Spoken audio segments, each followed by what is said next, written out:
우리가 이제 함께 읽은 이제 예레미야서 22장에 있는 이 말씀을 통해서 하나님께서 주시는 은혜를 우리가 함께 나누기를 원합니다. 여러분, 이 예레미야서 22장 말씀에는요, 그 당시에 예레미야 당시에 말씀을 전했던 이 남쪽 유다에 있는 세 명의 왕들의 운명에 대해서 예언을 하는 말씀들이 기록이 되어 있습니다. 여러분, 지난주에는 우리 기억나실지 모르겠는데요. 수요일 날 마지막 2023년도 예배 드릴 때 예레미야서 21장 말씀에 이 남쪽 유다의 마지막 왕이었던 시드기야 왕의 이 믿음 없는 질문에 대해서 말씀을 나누었습니다. 그렇다면 오늘 이 예레미야서 22장에는요, 그 앞에 있는 세 왕입니다. 시드기야 왕 이전에 세 명의 왕이 있었죠. 요아스, 그 다음에 여호야김, 여호야긴 왕. 역사 속에 이 세 명의 왕이 자신의 이 하나님이 주신 사명들을 제대로 감당하지 못하게 될 때 심판을 받게 된다는 것, 하나님의 심판이 있게 될 것을 예언하는 말씀이 오늘 기록된 것입니다. 하나님께서는 이 예레미야 선지자를 통해서 그 당시 왕들을 책망하시면서 이 말씀을 주신 것입니다. 여러분, 하나님께서는요, 한 나라든 한 공동체들 간에 반드시 그 공동체를 이끌어갈 지도자들을 반드시 세우십니다. 그런데 이런 나라의 지도자들은요, 이 공동체 속에서 존경을 받기도 하고 영광을 받기도 하지만 이 공동체를 하나님 말씀대로 다스리고 또 법대로 다스려서 결국 이 백성들을 보호해야 되는 그런 사명들이 있는 것입니다. 그래서 왕이나 이 나라의 지도자들에게는요, 하나님이 특별한 권력을 주시죠. 막강한 권력도 주시고 또 부와 영광을 누리게 하시는 것입니다. 근데 그런 권력, 부와 영광, 왜 이렇게 힘을 주시느냐? 악을 제어하고 백성을 보호하는 사명을 감당하기 위해서는 그게 필요한 것이죠. 근데 만약에 이런 왕들이나 지도자들이요, 사서로이 이런 권력을 사용한다든지 자기 사욕을 채우기 위해서 부패한 왕이 돼버린다면 결국은 백성들은 타락을 하게 되죠. 반역을 하게 되고 타락을 하게 되는 것입니다. 그래서 나라가 심판받을 지경이 되었다면 과연 그 책임이 누구한테 있는 겁니까? 지도자에게 있는 겁니다. 왕에게 있는 것이죠. 그래서 하나님께서는요, 그 당시에 이 남쪽 유다가 멸망의 지경에 이르렀을 때 이 왕들을 세워서 다스리게 했다는 겁니다. 그런데 이 왕들이 그 사명을 감당하지 못하게 되니까 이 세 명의 왕에게 하나님이 책임을 묻겠다, 그렇게 말씀을 하시는 것입니다. 먼저 하나님께서는요, 왕들이 해야 될 일이 뭔가 이 예레미야 선지자를 통해서 먼저 말씀을 해주십니다. 여러분 2절을 한번 보십시오. 오늘 22장 2절에 보시면요, 이러기를 다윗의 왕위에 앉은 유다 왕이여, 그랬죠. 왕이여, 너와 네 신하와 이 문들로 들어오는 네 백성들은 여호와의 말씀을 들을지니라. 그러니까 왕궁을 왔다 갔다 하는 신하들이나 그 따르는 백성들 다 같이 이 말을 한번 들어보라는 거예요. 하나님께서는 지금 그 당시 유다 왕들과 그 왕을 따라가는 신하들, 백성 모두에게 지금 이 말씀을 하시면서 이 왕들이 제대로 하지 못한다고 있다는 거예요. 이 왕들이 제대로 하지 못한다는 얘기를 지금 백성들을 향해서 고발을 하는 겁니다. 그래서 3절 한번 보십시오. 여호와께서 이와 같이 말씀하시되 너희가 정의와 공의를 행하여, 여기 정의와 공의란 말을 꼭 기억하십시오. 하나님이 항상 이 지도자들에게 요구하는 게 정의와 공의라는 거예요. 하나님 말씀을 의미합니다. 정의와 공의를 행하여 탈취당한 자를 압제하는 자의 손에서 건지고 이방인과 고아와 과부를 압제하거나 학대하지 말며 이곳에서 무지한 피를, 그러니까 의로운 자의 피를 흘리지 말라. 너희가 참으로 이 말을 준행하면 다윗의 왕위에 앉을 왕들과 신하들과 백성이 병거와 말을 타고 이 집을 문으로, 이 집 문으로 들어오게 하리라. 그렇게 말씀하죠. 여러분, 이 말씀이 뭐냐 하면 율법에 약속된 말씀이에요. 하나님께서 나라를 세우고 지도자를 세웠을 때 이 말씀을 순종한다면 내가 너희 왕위를 지켜주고 나라를 지켜주겠다라고 약속을 하신 거예요. 그래서 지금 왕들에게 이걸 상기시켜주는 겁니다. 하나님의 율법, 이 말씀을 지키는 왕이 되어야 된다. 하나님께서 약속하셨기 때문에 이 말씀대로 순종하고 정의와 공의를 행하고 압제받는 백성들, 가난한 백성들, 힘없는 백성들을 네 힘으로 보호해 주어라. 이게 왕의 사명이다. 그렇게 말씀해 주고 있는 겁니다. 그런데 지금 너희들이 지금 섬기고 있는 왕을 한번 보라는 거예요. 하나님을 경외하지도 않고 하나님을 두려워하지도 않고 하나님 말씀을 배우지도 않고 들으려고 하지 않고 순종하지도 않고 악을 행하는 그런 왕들이 지금 세워졌다는 거예요. 그러니까 이 선지자를 통해서 지금 계속 지적을 하게 되는 것이죠. 그래서 여러분 5절에서 9절까지 말씀해 보시면요. 이 나라와 이 백성을 대적에게 넘겨서 황폐하게 내가 만들어 버리겠다. 그러니까 나라와 백성을 다 흩어 버리겠다. 그렇게 경고하시는 거죠. 여러분 8절 말씀해 보시면요. 여러 민족이 이방인들이 머리를 흔들면서 아이고 어떻게 하나님을 섬기는 이 백성들이 이런 일을 당했는가 하면서 조속거리가 된다. 그런 소문을 듣게 하겠다. 그런 말을 듣게 하겠다라고 말씀하는 거예요. 그러니까 이 나라가 말을 안 들으니까 하나님이 실패하고 망하게 만들어서 주위 사람들 볼 때 하나님 백성이 왜 이렇게 망했나 이런 소리를 이런 질문을 받게 하겠다는 거죠. 그래서 여러분 그 사람들이 뭐라고 하냐면 9절 한번 보십시오. 9절에 보면 그들이 대답하기를 왜 망했는지 대답해 주는데 이는 그들이 자기 하나님 여호와의 언약을 버리고 여기 언약이란 말이 나오죠. 약속했던 말씀을 버리고 다른 신들에게 절하고 그를 섬긴 까닭이라 하셨다 할지니라. 이렇게 말할 때가 올 거다. 그렇게 말씀하시는 거예요. 여러분 하나님 백성들이요. 이방 사람들에게 너희 왕들이 하나님을 무시하고 하나님의 언약을 어겼기 때문에 그 말씀대로 지금 너희들이 심판받는 것이잖아. 그런 말은 듣게 하겠다. 참 부끄러움을 당하게 하겠다는 것이죠. 여러분 이게 바로 역사의 교훈이라는 것입니다. 여러분 성경을 읽는 사람들은요. 이런 역사의 교훈을 우리가 눈여겨봐야 되는 겁니다. 그래서 이 말씀대로 순종하지 않는 지도자들은 이렇게 심판받을 수밖에 없다는 것을 교훈을 얻으셔야 되는 거예요. 그래서 여러분 오늘 10절에서 30절까지 보시면요. 이제 세 명의 왕이 나오는 겁니다. 그 당시에 세 명의 왕. 이 왕들의 이름을 다 알고 있는 사람들은 이걸 알고 있는 거죠. 근데 왕의 이름을 모르면 이걸 잘 몰라요. 그래서 이 왕의 이름을 꼭 기억하셔야 됩니다. 이 왕들이 그 당시에 세 명의 왕이 나오죠. 여호아하스, 여호야김, 여호야긴. 그 다음에 시드기야가 마지막이거든요. 세 명의 왕이 나오는데 특별히 이것도 한 장에 다 기록을 해놓은 거예요. 여호아하스, 여호야김, 여호야긴은 이렇게 망하게 될 것을 지금 예언하는 말씀이 기록된 거예요. 먼저 10절에서 12절까지 보시면요. 그 당시 요시아의 아들 여호아하스 왕에 대해서 말씀을 합니다. 여러분 11절에 보면요. 이 여호아하스를 살룸이라고 기록을 하고 있어요. 그러니까 여호아하스와 살룸이란 이름은 같이 사용하는 이름입니다. 여호아하스 왕을 살룸 왕이라고도 한다. 이걸 기억하고 계셔야 되겠죠. 그 여호아하스 왕에 대해서 하나님께서 말씀하시는 거죠. 이 여호아하스 왕은요. 너무 악하기 때문에 하나님께서 다른 나라에 잡혀가서 죽게 할 거다. 이 땅에서 죽는 것도 아니고 다른 나라에 잡혀가서 죽게 될 것을 말씀하게 되는 거죠. 그래서 네 앞에 죽었던 아버지 요시아지요. 요시아의 죽음을 슬퍼하지 말고 이 여호아하스의 죽음을 보고 울어줘라. 슬퍼해라. 그렇게 말씀하는 것을 보게 됩니다. 여러분 여호아하스의 아버지가 바로 요시아 왕입니다. 이 요시아는요. 개혁을 했던 훌륭한 왕이었습니다. 그런데 이제 애굽의 그 아수르와 전쟁터에 나갔다가 무기토에서 전쟁에서 죽임을 당하게 되죠. 그래서 당시에 많은 백성들이 슬퍼하면서 울었습니다. 그렇게 잘했던 왕이 왜 죽게 되었는가 하면서 막 슬피 울었죠.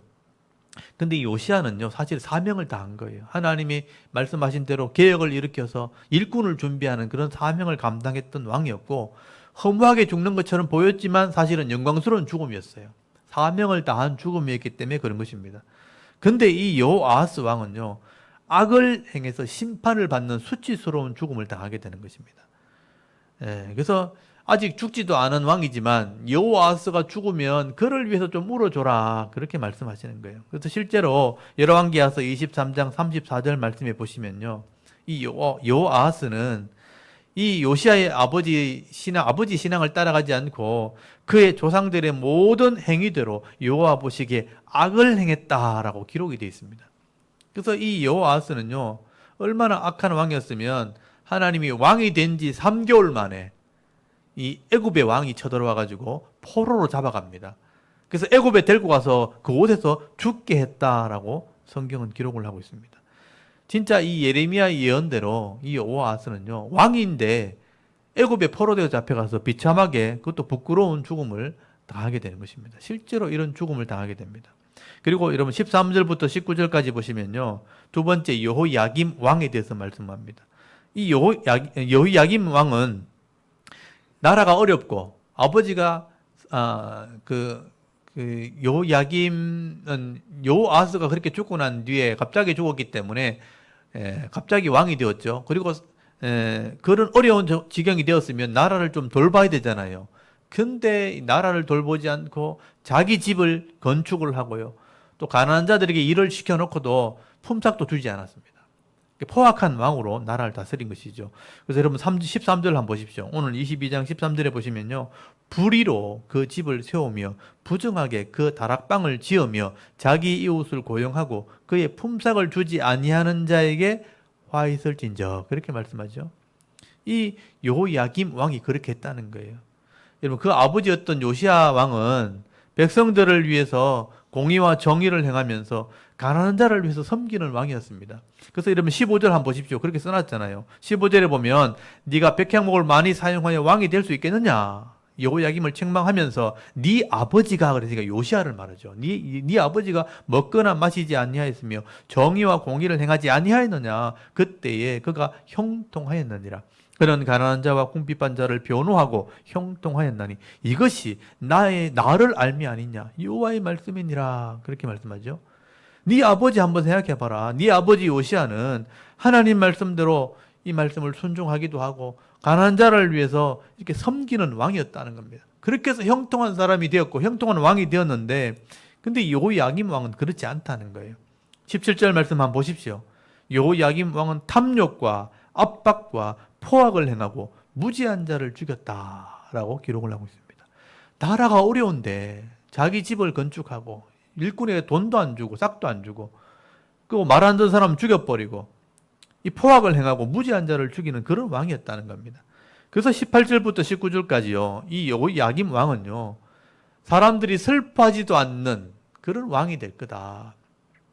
그래서 예루살렘 문 밖에 버려져서 나귀같이 매장함을 당하게 될 것이라. 참 비참한 왕이 된 것입니다. 거기 여러분 19절 말씀 한번 보십시오. 그가 끌려 예루살렘 문 밖에 던져지고 나귀같이 짐승같이 매장함을 당한다는 거예요. 왕이 이런 죽음을 당하는 걸 본 적 있습니까? 이렇게 될 거라고 예언하신 거죠. 그래서 이 여호야김 왕은요, 나중에 참 비참한 왕으로 죽임을 당하게 됩니다. 사실 여호야김 왕은 11년 동안 왕을 했거든요. 11년 동안 나라를 다스렸는데 그 기간 동안 공의를 행하지 않았다는 거예요. 얼마나 악을 행했는지 백성들에게 신임을 얻지 못하게 됩니다. 그래서 이 왕이 죽었을 때 백성들이 울지도 않았다, 그렇게 기록을 하고 있는 거예요. 그래서 이 여호야김 왕은요, 예루살렘 문 밖에 던져지고 버려지면서 짐승처럼 매장을 당한다고 되어 있는데, 실제 역사책에 읽어보면요, 역대하서 36장 6절에 보면 실제로 이 여호야김은요 바벨론의 포로로 잡혀갔다라고 기록이 되어 있습니다.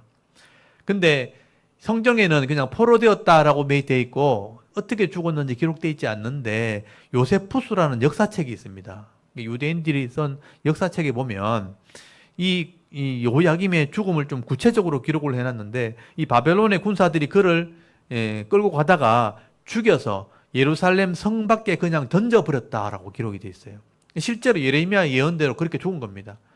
왕이 포로되어 잡혀가다가 버림받은 거예요. 그래서 예루살렘 성 밖에 나와가지고 골짜기에 던져버렸고 그 골짜기 밖에서 짐승처럼 그렇게 매장을 당하게 된 것입니다. 이렇게 예레미야의 선지자 예언 그대로 여호야김 왕은 악을 행하다가 버림받고 짐승처럼 그런 죽임을 당한 겁니다. 이 여호야김 왕도 참 왕으로서는 참 부끄러운 죽임을 당한 왕이 되었다는 것입니다. 그리고 여러분 20절부터 30절까지 보시면요, 이제 세 번째 고니야 또는 여호야긴 왕에 대해서 기록을 하고 있습니다. 여기 4절 말씀에 보면 고니야라고 되어 있는데, 이 고니야도 여호야긴 왕의 다른 이름입니다. 그래서 이 여호야긴 왕은 또 다른 이름이 있어요. 여고냐라는 이름이 있습니다. 세 가지 이름을 사용해요. 고니야, 여호야긴, 또 여고냐, 이런 이름을 사용하는 게 여호야긴 왕입니다. 이 여호야긴 왕도 거기 21절에서 22절까지 말씀해 보시면 참 어릴 때부터 하나님 말씀을 참 안 들었다. 말씀 안 듣는 게 버릇이라는 거예요. 이런 말을 기록해 놨습니다. 거기 보시면요, 21절 한번 보십시오. 네가 평안할 때에 내가 네게 말하였으나 네 말이 나를 듣지 아니하리라 하였나니 네가 어려서부터 내 목소리를 청종하지 아니함이 네 습관이라. 그렇게 기록을 하고 성경에 이걸 기록해놨어요. 어릴 때부터 하나님 말 안 듣는 게 습관이래요. 귀찮아하고 듣기 싫어하고 또 성경도 안 배우고 말씀도 안 배우고 하나님 말씀을 어릴 때부터 안 들었던 왕이니까 얼마나 악하겠습니까? 그래서 이 평안할 때, 좋을 때, 기회를 주었을 때 이 하나님 말씀을 듣지 않고 배우지 않게 되니까 결국 이 여호야긴 왕도 수치와 부끄러움을 당하는 그런 왕이 되었다는 것입니다. 이렇게 여호야긴이 어릴 때부터 말씀을 제대로 듣지도 않고 배우지 않는 것은요, 사실 어릴 때부터 안 그런 것은 부모 책임이죠. 실제로 그 어머니가 그렇게 했다는 거예요. 어머니가 말씀을 제대로 안 가르치니까 악을 행하게 됐고요. 악한 영향을 받게 된 겁니다. 그래서 하나님께서는요, 특별히 이 어머니도 이 여호야김과 함께 버림을 받게 될 거다. 그 특별히 기록을 해놨어요. 26절 한번 보십시오. 내가 너와 너를 낳은 어머니를 써놨잖아요. 내가 너를 낳은 어머니를 너희가 나지 아니한 다른 지방으로 쫓아내리니 내가 거기서 죽으리라. 이 여호야긴은요, 여호야긴 왕뿐 아니라 그 책임이 어머니에게 있다는 거예요. 어머니까지 내가 다른 지방으로 쫓아버릴 것이고 거기서 죽게 될 것이다 라고 기록을 하고 있습니다. 그래서 실제로 이 여호야긴 왕은요, 열왕기하서 24장 15절 말씀에 보면 왕궁의 모든 보물과 그의 어머니와 함께 바벨론의 포로로 잡혀갔다. 실제로 바벨론에 잡혀갑니다. 포로로 잡혀가서 온갖 수치와 부끄러움을 당하게 되죠. 왕후인데, 그 왕의 어머니인데 이런 어려움을 당하게 되는 것입니다. 이렇게 한번 보십시오. 세 명의 왕이 다 나왔지만 여호아하스 왕, 여호야김 왕, 여호야긴 왕, 이 세 명의 왕이 하나같이 마지막 때에 멸망하기 직전에 다 악을 행하다가 비참하게 아니면 수치스럽게 죽게 되는 왕이 되어버린 겁니다. 이게 역사의 기록이에요. 가장 높은 곳에 올라갔으니까 가장 비참하게 떨어진 거예요. 원래 높이 올라갈수록 떨어지면 아픈 겁니다. 높은 왕의 자리에 올라갔지만 그게 망하게 되면요, 고통이 심하게 되는 거죠. 여러분, 하나님께서는요, 이렇게 지도자를 세우실 때는요, 특별히 부와 영광과 권력을 주시지만 그 힘과 권력을 자기 혼자 누리라고 주는 것이 아니기 때문에 이걸 가지고 악용하고 또 잘못 사명을 감당하게 되어지면요, 이런 최후를 맞이한다는 것을 우리가 알아야 되는 겁니다. 여러분, 하나님께서 맡겨주시는 이 백성들을 공의와 정의로 다스림으로 이 백성들이 하나님의 은혜를 누릴 수 있도록 그 땅을 다스리는 것, 그게 책임이기도 하고 사명이기도 하다는 것입니다. 여러분, 이렇게 왕의 자리에 이런 직분과 사명을 잘 감당해야 왕으로서 이름이 남게 되는 것이고요, 왕으로서의 복을 받게 되는 겁니다. 또 그렇게 할 때 백성들은 그 땅에서 평안을 누리게 되는 그런 복을 받게 되는 겁니다. 그러나 이렇게 왕들이 힘과 권력을 가지고 교만해져서 백성들에게서 도리어 빼앗고 자기 욕심을 채우고 이 하나님 말씀을 듣지 않고 악을 행하게 된다면 결국은 이런 책임을 묻게 되는 일이 벌어지게 된다는 것을 여러분 꼭 기억하셔야 됩니다. 여러분, 어느 시대든 간에 어느 나라든 간에 이 왕과 이 지도자들이요, 자기 사명을 감당하지 않고 악을 행하게 되면 결국은 백성들이 고통을 당하고 이 왕은 수치와 부끄러움을 당하게 되는 것입니다. 여러분, 이게 역사의 교훈이라는 것을 꼭 기억하십시오. 그래서 우리나라를 이렇게 돌아보면요, 우리나라의 지도자들이 참 본의 안 되는 것을 많이 보게 됩니다. 저도 오래 살지는 않았지만 여러 왕들의 모습, 지도자들의 모습을 보았지 않습니까? 우리나라 대통령들이나 이런 지도자들도요, 하나같이 끝이 좋지 않습니다. 기회가 있을 때, 하나님 기회를 주셨을 때 말씀대로 법대로 이 나라를 다스리지 못하게 될 때 자기 권력을 가지고 자기 이익을 추구하다가 결국은 법에 의해서 감옥에 가든지 아니면 백성들에게 외면을 당하는 그런 부끄러운 왕의 모습, 지도자의 모습을 보게 되는 것입니다. 그러면 결국 이 땅에 있는 백성들이요, 고통을 당하는 일이 벌어지게 되는 겁니다. 주위에 있는 나라들이요, 우리를 위협하게 될 때 안보의 위협을 받게 되고 불안하게 되잖아요. 또 이 경제가 바닥을 치게 되면 결국 가난한 사람들이 고통을 당하는 일들이 계속 반복되어지는 것입니다. 그래서 여러분, 신약 성경에도 보시면요, 사도 바울이 그 시대를 다스리는 왕들을 위해서 너희들 반드시 기도해라고 말씀하는 거죠. 지도자를 위해서 기도해라. 디모데전서 2장 2절 말씀에 보시면요, 모든 사람을 위해서 성도들이 간구하고 기도하고 도구와 감사를 해야 되지만 특별히 임금들과 높은 지위에 있는 모든 사람들을 위해서 기도하라는 거예요. 이는 우리가 모든 경건과 단정함으로 교요하고 평안한 생활을 하려 함이라. 이게 성경의 말씀이고 삶의 지혜라는 것입니다. 지도자들을 위해서 우리가 기도할 때, 하나님이 도와주실 때 결국은 우리가 복을 받게 된다는 거예요. 평안을 누리게 되는 것입니다. 그리고 로마서 13장 1절 말씀해 보시면요, 각 사람은 위에 있는 권세들에게 복종하라. 권세는 하나님으로부터 나지 아니함이 없나니 모든 권세는 다 하나님의 정하신 바라. 여러분, 권력자가 다 권력자가 될 수 없잖아요. 한두 사람을 세우시지만 하나님이 아무나 세우지 않는다는 거예요. 하나님이 준비시켜서 똑똑한 사람, 또 믿음 있는 사람 세우는데 그 사람이 잘할 수 있도록 기도해야 된다는 거예요. 그 사람이 교만해져서 타락하면요, 결국은 다른 사람이 고통을 당하는 것입니다. 그리고 베드로전서 2장 17절에 보시면요, 무사람을 공경하며 형제를 사랑하며 하나님을 두려워하며 왕을 존대하라고 기록을 하고 있습니다. 왕을 존대해 줘야 된다. 권력을 잘 사용할 수 있도록 그를 존대해라. 무시하지 말라는 얘기죠. 그렇게 할 때 결국은 하나님이 다스리는 나라가 되어지고 모든 백성이 평안을 누리게 되는 것입니다. 여러분, 우리는 흔히 교회 안에 있으면 그냥 하나님이 교회만 다스린다고 생각하죠. 아닙니다. 하나님께서는 온 나라와 민족과 세계와 열방을 다스리시는 창조주 하나님이십니다. 그러므로 우리가 이 땅에서 이 나라를 위해서 기도해야 됩니다. 이 땅에 그냥 우연히 되어지는 것은 절대로 없습니다. 선한 자는 선한 대로 복을 받게 되어 있고요, 또 악한 자는 악한 대로 심판하실 수 있는 분이 바로 하나님이십니다. 그래서 우리가 기도할 때마다 나라를 위해서 기도하고요, 우리를 다스린 자를 위해서 우리가 늘 기도해야 되는 것입니다. 그래야 이 시대가 평안하게 되어지고 또 우리가 사는 동안 평안의 복을 받아 누리게 되는 거예요. 여러분, 나라가 잘 살아야 복지도 되어지는 거 아닙니까? 나라가 잘 돼야 가난한 자에게 은혜가 있게 되는 거죠. 그래서 나라가 부강해지도록, 나라가 안전한 나라가 되도록, 지도자가 바로 정치하도록 우리가 기도해야 되는 거예요. 그게 우리를 위한 기도가 마찬가지입니다. 여러분, 우리가 나라를 내가 살릴 수 있거나 또 한 사람이 나라를 부강하게 할 수 있는 건 아닙니다. 그렇지만 우리가 한 사람이 하나님께 기도할 수 있는 거죠. 우리가 기도하는 일꾼이 되어야 되는 것입니다. 그래서 대통령과 정치하시는 분들, 또 이 나라를 또 법을 만들고 법을 집행하는 사람들을 위해서 여러분 기도해야 됩니다. 올 한 해도 그런 기도를 할 수 있기를 바랍니다. 오늘 이 예레미야서 22장 말씀에 당시에 여호아하스 왕, 여호야김 왕, 여호야긴 왕들, 이런 악한 왕들이요, 하나님이 기회를 주고 또 하나님께서 권세를 주었음에도 불구하고 악을 행하다가 심판받는 이 모습을 보면서 우리나라에는 이런 지도자들이 다 사라지고 다윗이나 솔로몬 같은 이런 믿음 있는 일꾼들, 또 요셉이나 다니엘이나 느헤미야 같은 선한 일꾼들이 세워져서 이 어려운 난국을 지혜롭게 잘 헤쳐나갈 뿐 아니라 하나님께서 주시는 이런 은혜로 말미암아 백성이 평안하고 안전한 나라, 또 하나님이 주시는 이 은혜와 기쁨을 마음껏 누릴 수 있는 그런 나라를 만들어 나갈 수 있는, 또 그런 기쁨을 누리며 살아가는 저와 여러분의 이런 영적인 삶의 모습이 되실 수 있기를 주의 이름으로 축원합니다. 아멘. 우리 잠깐 기도드리겠습니다. 하나님, 오늘도 주의 말씀을 묵상하면서 이 나라 이 민족